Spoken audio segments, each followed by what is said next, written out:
right, folks, welcome to the podcast. My name is Matt, and this is Shoponomics, and our special guest today is Nisarg, and he is the founder and CEO of Techtic. And yeah, welcome to the show. Thank you, Matt. Yeah, great to have you. Great to have you here. I guess a little context. We have done a little work in the past. We've worked together, and actually I got a chance to meet Nisarg in LA last year, so it was great as he was traveling throughout the United States. And his company has offices in India and New York, and he's out here a lot, works with a lot of big companies. And yeah, I'm really excited to hear more about his experience. And yeah, so again, welcome to the show. And yeah, I guess let's just jump right into it. Maybe give us a little background on your e-commerce experience, and maybe kind of paint the picture of, what were you doing before Techtic? Okay, so I was working as a software developer in New Jersey. Back then it was Intel, and then it became Dialogic. And I used to, back in 2005, 6, 7, I used to code on video over IP. From there, every single person was, at that point of time, if you remember, it was not like too much of, this e-commerce and all of that. But back in 2009, I started my own company.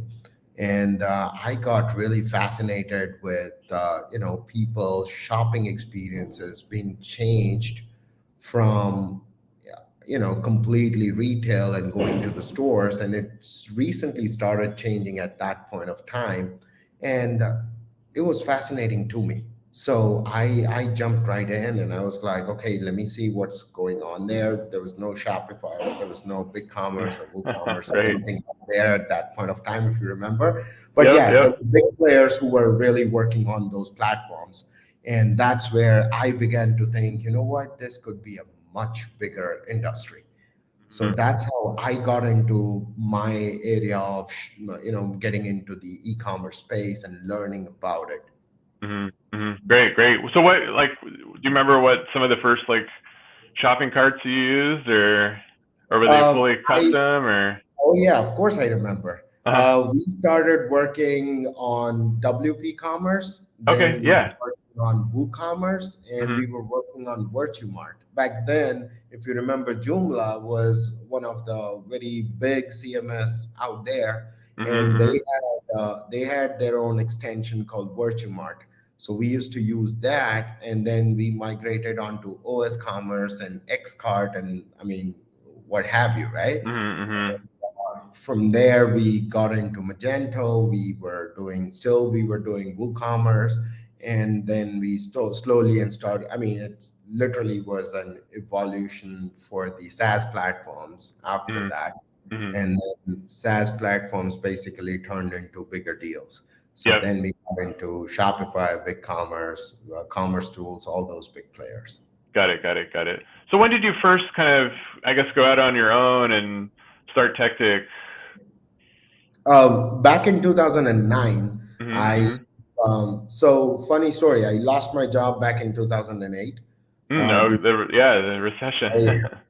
So recession was really hard. So at that point of time, there was nobody who was hiring. So, I was like, you know what, let me just, resource was always a big challenge when it comes to, hiring good resources.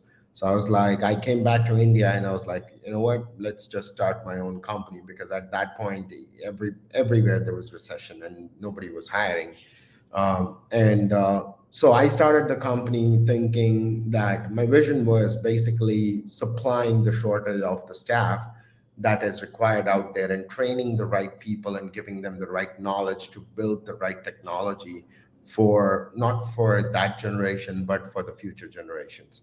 So 2009, the journey got started with 2 or 3 people, and then we slowly and gradually migrated into, right now we are more than 120 people. Okay. Wow. Yeah, it's a big jump, man. That's awesome. What do you, so I know you guys do not just e-commerce dev, but we'll kind of keep the discussion to e-commerce today anyways. But what are some of the big platforms that you're building on in e-com today? So today we are majorly focusing on Magento, BigCommerce, Shopify, and Shopify Plus. Mm-hmm, mm-hmm. We have just started getting our certifications and everything into commerce tools, Mm-hmm, but mm-hmm. majorly we are working towards all these platforms right now. Mm-hmm, mm-hmm. Got it, got So it. Which one personally? What's your favorite? um, I mean, everyone is my favorite. Depending upon the requirement, I choose my favorite because I'm kind of a platform agnostic person. Okay. So Yep. I recommend people, for example, if you're just starting out with some business and you have good products out there, then go with Shopify. Create Shopify store. It's easier to build, easy to manage. And if you have a lot of customizations and all of that going on, then go with Magento. Mm-hmm. WooCommerce, yeah, if you have like a content strategy going on simultaneously, like an LMS or something, then go with WooCommerce. Like to sell classes or something like that, then I Mm-hmm. would rather go with WooCommerce. And if you have like an omni-channel experience going on, like you have retail commerce, you have D2C, you have B2C, B2B, all of those plays are coming together, then I would say BigCommerce. Okay. Got it, got it, got it. Now, we talked about this last time we met as far as Magento. So that is obviously has shifted, and was it Adobe has purchased Magento, right? Yep, So yep. Adobe So, Commerce took over Magento. Adobe Commerce have all the different pieces. So, for mm-hmm, example, their AEM, Adobe Experience Manager, then they mm-hmm, have their analytics. All of those pieces were put together really nice and clean. The only piece that was missing was the commerce piece, and the mm-hmm, commerce piece was served by Magento. mm-hmm, So they basically what they created was they wanted to get that piece in, and now mm-hmm. it got into Adobe Commerce, and now they are selling more of a cloud version of it versus they are selling the Magento itself. So Magento itself is right now being run by the Magento community, Mm-hmm. and they have been focusing on taking Magento as still the good platform to have, and Adobe Commerce, on the contrary, is trying to sell the cloud services and converting that entire experience into a SaaS-based platform for the enterprise companies. Okay, okay, got it, got it. Is my experience with Magento is it's kind of it's a big kind of clunky beast, and it's obviously it's super powerful. I mean, has Adobe kind of made it a little more user friendly, or? Adobe has been making it user friendly. They have been focusing majorly on the SaaS-based environment, Okay, which yep. everybody is going with, and that increases the security, that increases the computation power is also increased, and Mm-hmm. that also ensures that the Magento's all the ancillary products come together on a single platform to create that massive, huge experience that an enterprise company would ask for. Okay, So yep. they have been pretty much competing with Hybris and all of those bigger players like Salesforce, Hybris, and all of those guys, while the other players are currently getting to where Magento is. Okay, okay, got it, got it, got it. Now with I mean, as far as I remember, at some point, will the older versions of Magento stop being supported, or I mean, will there be kind of like a hard? Is there a hard cutoff when the community version of? I don't think that there is a hard cutoff as Okay. of now, Uh but huh. it's coming. I Yeah. feel Yeah. that it's coming, and I Mhm. think Magento has been like a growing industry, Mhm. and it has been growing. But the problem is now the sustainability of the entire platform. If Adobe has given them certain funds, and if they have certain players who are currently working in it, and trying to identify new ways of creating, because that personally I feel that that would be a good lead generation platform to Adobe, right? Mhm. Because all those Magento players would go to Adobe and say, now we are at $20 million in sales, we are at $10 million in sales. Now we need Adobe Commerce and the entire cloud experience. Mhm. So that naturally becomes the lead generation platform. But I guess Magento is currently not in a shape where it should have been. It's hard for me to digest this, but it Mhm. is. It's seems to be the reality at this point. Okay. Yep. Got it. So what, as far as, you've kind of spoken to this about this already, but as far as how has the industry changed in the last decade? I mean, obviously cloud is, a lot of the big platforms of cloud. What else, what other changes have you seen in the last 10? I have seen massive changes, massive changes. So from consumers buying persona has completely evolved, because now a lot of people are buying online only, right? Yep. A lot of people are doing like 70% online, 30% from retail stores. So from coffee to every single thing. I mean, if you go to Starbucks, you can literally book your coffee and it's ready when you get there. I did that this morning. Right. So it's like omni-channel experience that has evolved over the period of time and over the period of years, which I feel is creating tremendous amount of power on your cell phone, on your user experience, right? Everywhere there's like a huge synergy that I can see in terms of commerce. So you go to any of the store right now, and they have the retail experience. They have the kiosk. They have something or the other going on when it comes to buying something online, right? So that itself is like Nike is the perfect example. You can literally walk into the Fifth Avenue store in New York. You can customize your own shoe. You can do all of that. Versus if you go to some of the car companies or car dealers, they have their huge kiosk where you can literally customize your car and it will show you the price right there at the bottom. I mean, this is a power given to the user in their hands, right? Yep. I mean, I can pretty much do whatever I want, and I can still be that person who wants to buy the car, but without just visualizing, I can literally feel and experience the actual stuff, what's going on in my car in order for me to see it. Even if you talk about multivitamin gummies, you talk about jackets, you talk about I mean, coffee, tea, apparels, all of those different things. I mean, there are so many brands who are direct to consumer these days.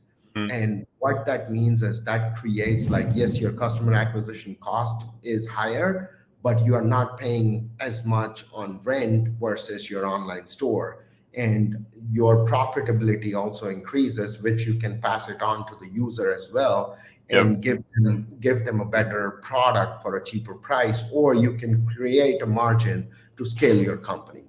So for e-commerce brands, I think it's like the ones who are D2C brands, they have like tremendous potential because of the humans who are buying online, and that entire trend has changed completely in the last decade.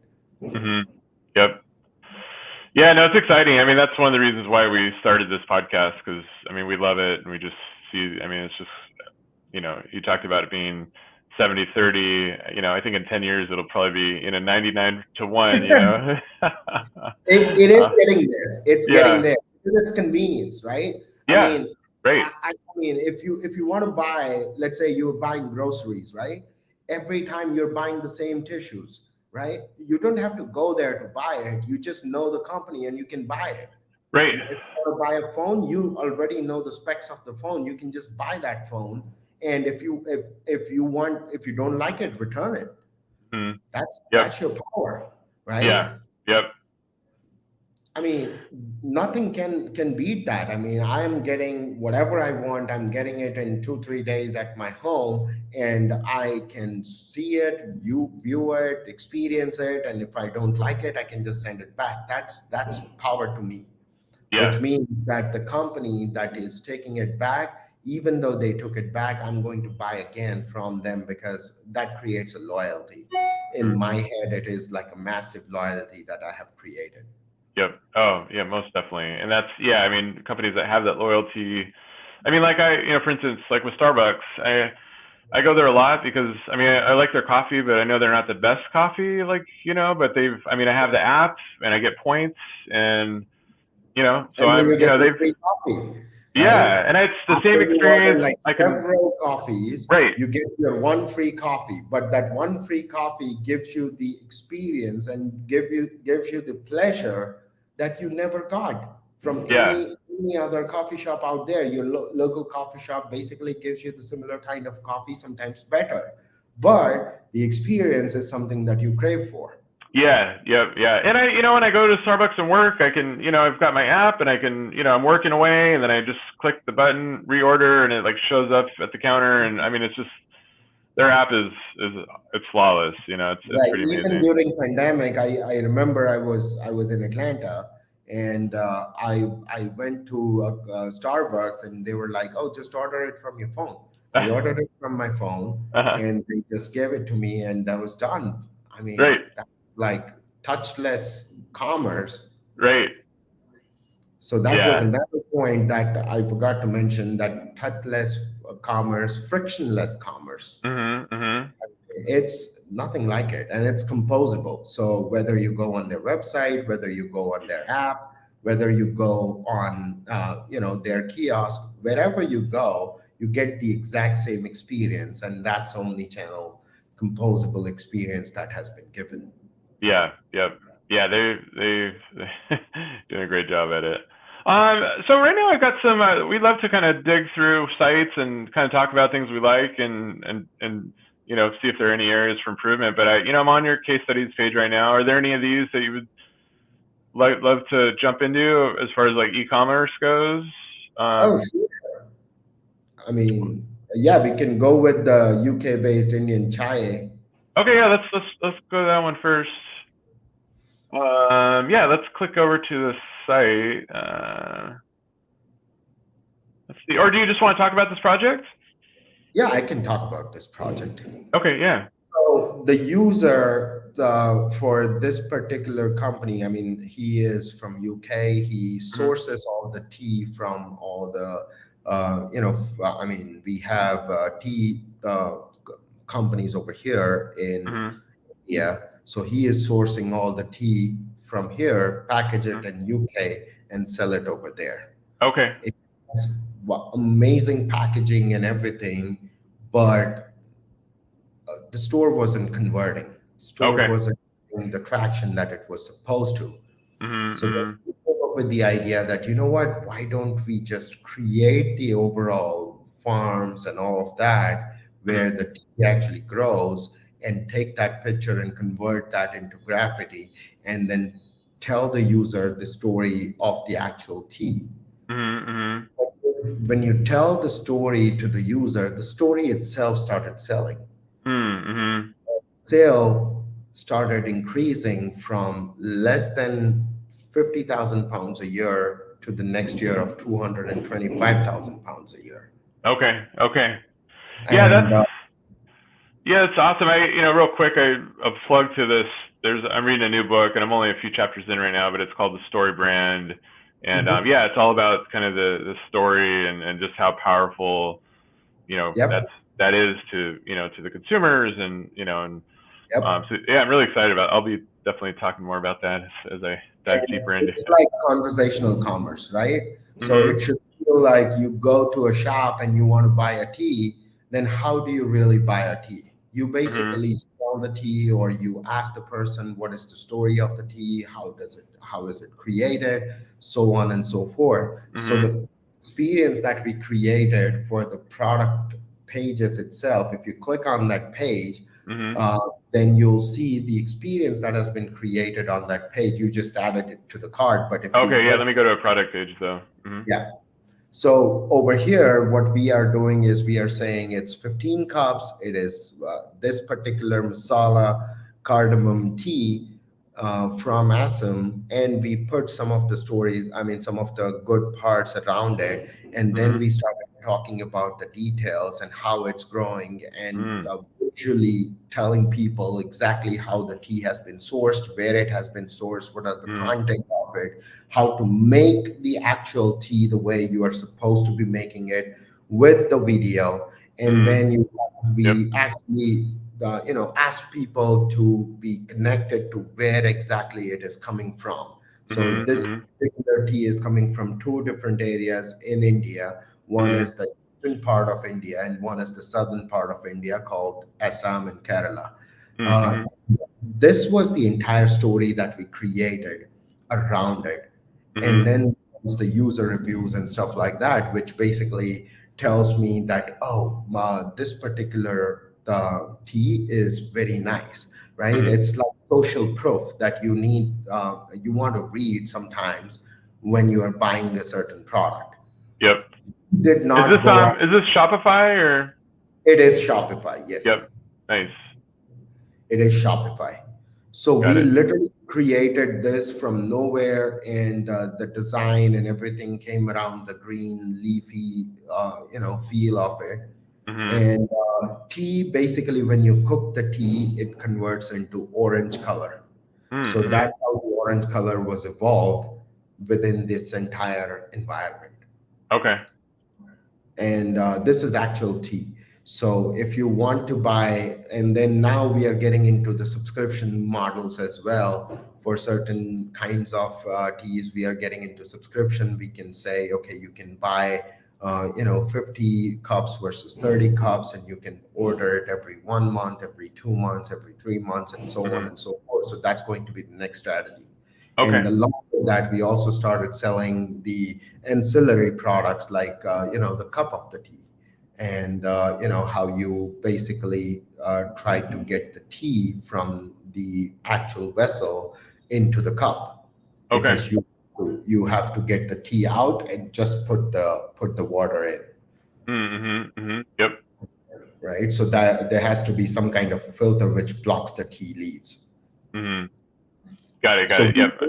We did a lot of those things around it to make sure that the user can understand, can feel that the kind of product that this is, and it is not just any product. And we also made sure that the product was created into like box of product, and it also had sachets. So we said every sachet is 1 cup, right? So one dip is 1 cup of tea.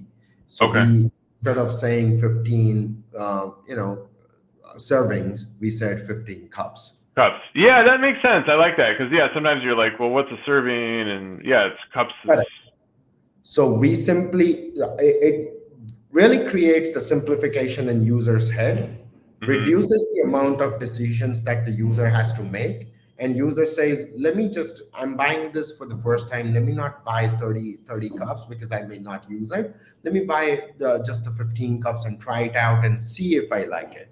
And then we set up the automation from Klaviyo and started doing the marketing around it, and automation of the marketing automation basically worked like a charm, because every time somebody bought it, we started asking for their feedback. We started asking for what did you like about it, and then we started saying, okay, did you try this new tea that we have? And we started putting them onto subscriptions. So the revenue kept on increasing from less than 50,000 pounds in a year to 225,000 pounds. Okay. And it's solely conversational commerce. Okay. It's literally conversational commerce. This is how the tea is sold in India. By talking. Yeah, right. It's like a small little place where you have the tea maker makes the tea, serves those into those little kettles.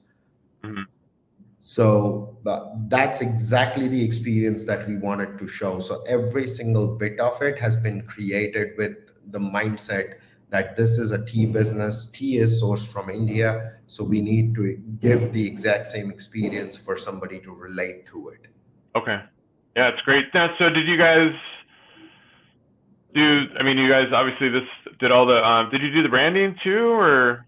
No, they already had the branding. Okay. But we started talking to them about creating the videos, creating the how-to videos, how to make the tea videos, and so on and so forth. So they started doing those videos and productions and all of that on the side.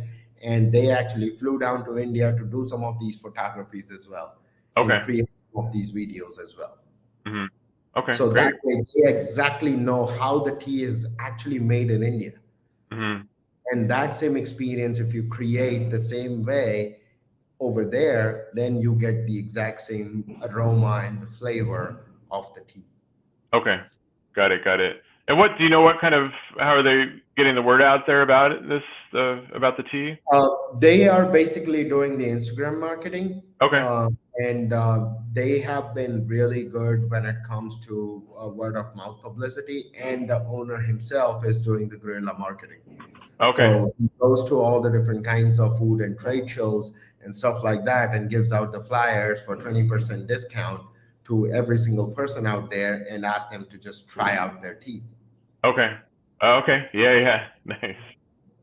So these guys are really fascinating when it comes to their branding, but they have been really successful because, I mean, tea is a very, very, very competitive thing to Oh yeah. I create. bet.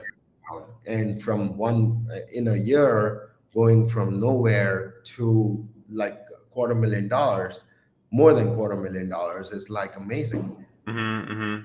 Next year we have been helping them out, and we are trying to get this to it across $1 million, Okay.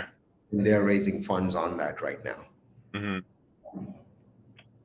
Yeah. Well, great work. Yeah, I love it. It's So if you want to see another one, you can open something called valuefurniture.com, like okay. it's Okay. Hold on. VALYOU. Valyou Furniture. Yep, VALYOU. YOU. Okay. YOU. Okay. I see it. Let's see.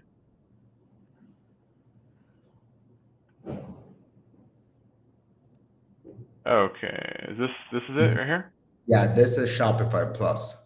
Okay.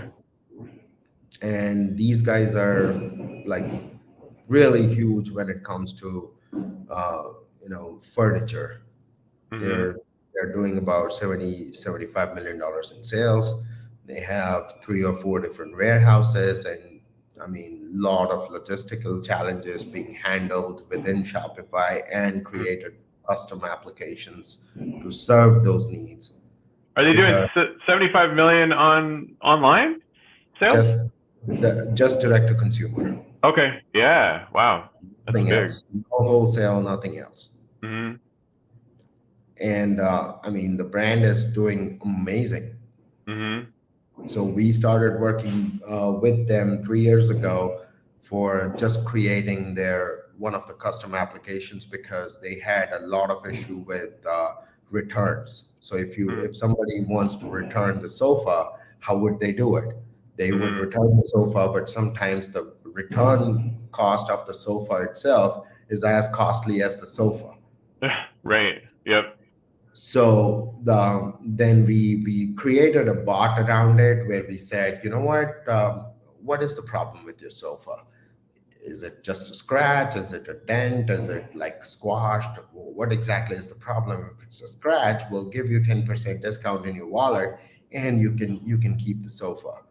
And the Mm-hmm. user who opt for it, they get 10% discount. Best part is the money is not gone, money is in my wallet, and the user would come back to use that 10%, and they will again like something like a cushion or something like that, right? Mm-hmm.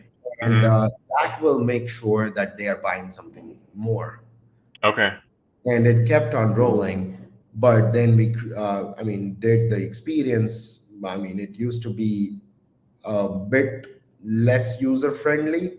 Mm-hmm. Uh, it had a lot of room for improvement in terms of its users' experience. So we started working towards that. We revamped the whole site, and now for the next year, we are planning to just go completely headless for this entire brand. So we Okay. are use hydrogen and on the Oxygen platform for Shopify.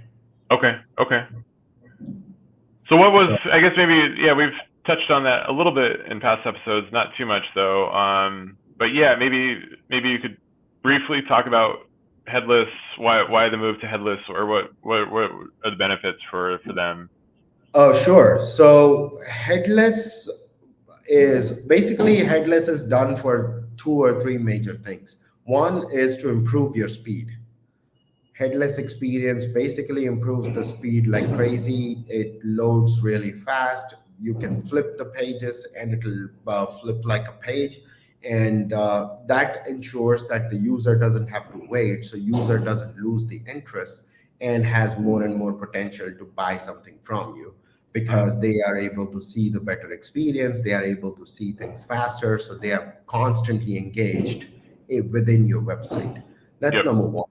Number two is when you create that headless experience, it's pretty much like you can use that entire experience towards anything, right? So you can create that headless experience towards your web application. You can create the same application, I mean, same kind of experience towards your mobile application. You want to create your, Android TV experience, you can create that as well. If you want to create a kiosk, you can do that as well. So headless basically makes sure that the front end can have multiple different variations in terms of how you want to use and how you plan to use the front end experience of the overall thing. Mm-hmm. Yep. I guess we could probably do a whole episode on Headless for sure. I guess maybe can you speak? I mean, it's from our experience, it's we've gotten into it a little bit, but it seems like the management of it is a little more complex than, obviously if they're just running on Shopify, then the move to Headless, are they going to need more advanced kind of programmers to kind of manage things or? Yes, yes, you're right. It is going to require a much more skilled programmer Mm-hmm. who needs to be managing the front end really well. It excuse me, but it's not a challenge, right? Mm-hmm. To source such developers. The problem is when the benefit, so it's not for everybody, right? So if you're just starting out your own business and you are starting out with 5, 10 products and you want to get the word in the market, headless is not for you. Headless is for people who have literally explored all their routes and speed has always been a challenge for them. They have been trying to go into multiple directions and still they are not able to get in because Shopify's backend and front end is collaborated. And because of that, they are not able to really expand their branches into multiple different things, right? So when you are at a point where you are doing at least 10, $15 million in sales, or at least $5 million in sales. After that, you need to start thinking about headless because after 5 or 7, $10 million, your conversion rate also will start challenging you because it's not going to increase as rapidly as you want to. Sometimes it may even go downwards because of the traffic that keeps on increasing towards your website. Headless actually helps there as well because it has the capability to have multiple users, like thousands of users, come onto the platform, and it is able to sustain the speed, and it is able to sustain the traffic without creating an additional load on the Shopify server itself. So there also it is helpful.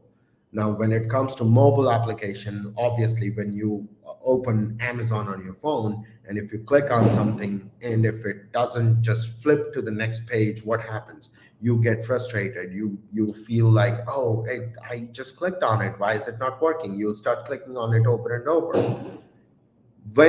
What happens is when that happens, it has to immediately turn the page. Otherwise, the moment is gone. So Headless actually gives that experience to the user. That's why Amazon is doing amazing because they are working on that headless experience. Okay. And whether you go to those Amazon stores or anywhere, it is the same exact backend engine that works all across. So whether you go to their online website, you go to their app, you go to their actual physical store, which is like self-checkout stores, everywhere, and even Alexa, everywhere, the backend engine remains the same. Front end could be anything. It could be Alexa, it could be just your Amazon watch, it could be a website, anything.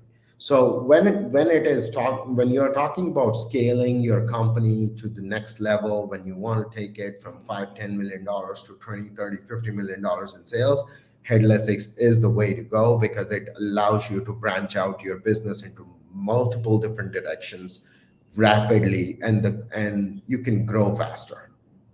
Yep. Yeah, no, that makes sense. That's a good point as far as, talking about the Amazon site, and I like that. Well, let's go. We're kind of reaching our end time. I guess where do you see the biggest changes in the next, I don't know, 5 years in e-commerce? Like, do you see more companies going to headless? And I see omni-channel being the keyword for the next 5 years. Omni-channel is going to happen. Every single enterprise company out there will have to collaborate on one single backend, keep everything into one single umbrella, and then branch it out towards multiple different directions in all the different channels, like whether there are vendors associated into it, or there are B2B companies associated, B2B2C associated to it.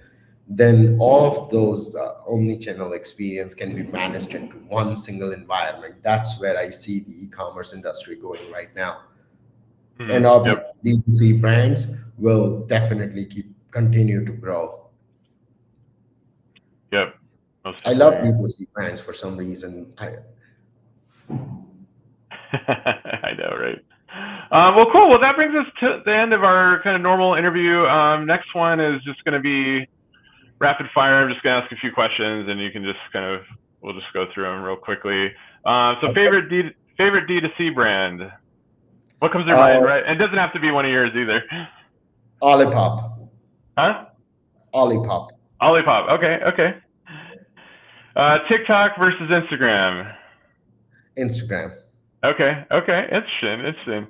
Favorite coffee and also favorite coffee shop? Starbucks and Kenyan Coffee. Okay. Shopify versus BigCommerce? Shopify. Okay. All right. Shopify versus Adobe? Shopify. Okay. Awesome. Again, I mean, it's like a debatable thing, but yeah. Yeah. Yep.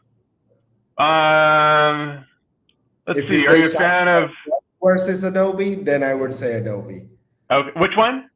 Shopify Plus, which is their enterprise edition, versus BigCommerce. Then yeah, BigCommerce. For a B2B side, for sure. Are you a fan of email pop-ups? I love email pop-ups. Okay. It saves me money, and sometimes it's gimmicky, so love it. Yeah. Yep. Yeah, and I guess it's all about not, I mean, we've all been to sites that are just use them too much, and every page you're getting a different pop-up. That's it only irritates me when I'm trying to get out and it creates a pop-up. Then it irritates me. The exit pop-ups? Yeah. Yeah. I'm trying to leave the site. Come on, stop it already. I mean, I'm trying to leave the site. What are you trying to hold me for? All right. Well, great. Well, I guess in closing, why don't you tell people how to find you on, whether LinkedIn, social, and your website? Sure. So my company's name is Techtic Solutions. You can find me. You can email me on nisarg@techtic.com. You can find us on our website called www.techtic.com. And you can always find us on Instagram, LinkedIn, and you can find us on Facebook as well. Okay, great. And I'll have all these links in the show notes as well. So, well, great. Well, I mean, there's obviously so much more we could talk about. Maybe we'll have to have you on around another episode in the future. So yeah, we could. I love the conversation. I mean, honestly, it was like, so it brings out all the memories and good stuff and bad stuff, and it really gives me a good time when I talk about these things, because I personally am passionate about e-commerce, so I can go on and on for 2 hours. Okay, that'll be the extended version. Awesome. Well, thanks so much, Nisarg. It's great having you, and I look forward to talking to you again in the future. Thank you. Thank you so much, Matt. Thank you. You have a wonderful day, and thank you so much for having me here. All right. Thank you so much. Yep. Bye.